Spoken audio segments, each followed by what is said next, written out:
കേരളത്തിലെ അതിപ്രസിദ്ധമായ ഒരു ക്ഷേത്രമാണ് ആറ്റുകാൽ ദേവീക്ഷേത്രം. ആറ്റുകാൽ ദേവീക്ഷേത്രം അറിയപ്പെടുന്നത് സ്ത്രീകളുടെ ശബരിമല എന്നാണ്. സ്ത്രീകളുടെ ശബരിമല എന്നറിയപ്പെടുന്ന ക്ഷേത്രം ആറ്റുകാൽ ദേവീക്ഷേത്രമാണ്. അതുപോലെ തന്നെ ആറ്റുകാൽ എന്ന് കേട്ടാൽ പോലും പുണ്യമാണെന്നാണ്.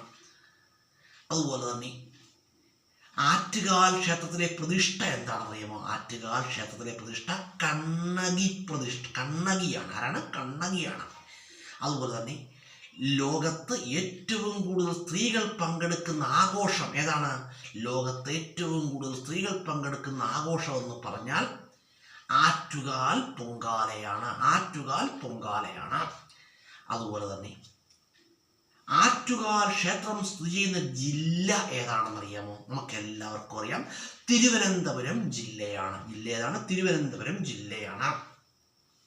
അതുപോലെ തന്നെ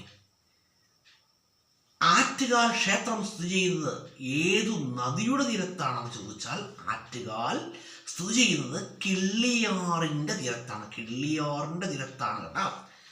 അതുപോലെ തന്നെ കിള്ളിയാറിൻ്റെ തീരത്താണ് ആറ്റുകാൽ ക്ഷേത്രം സ്ഥിതി ചെയ്യുന്നത്. അതുപോലെ ആറ്റുകാൽ അമ്പ പുരസ്കാരം ആറ്റുകാൽ അമ്പ പുരസ്കാരം നൽകുന്നത് ആറ്റുകാൽ ക്ഷേത്രം ട്രസ്റ്റ് ആണ്. 2026 ആറ്റുകാൽ അമ്പ പുരസ്കാര ജേതാവ് ആരെന്ന് ചോദിച്ചാൽ ആരാണ്? മോഹൻലാലാണ്. ആരാണ്? മോഹൻലാലാണ്. അതുപോലെ തന്നെ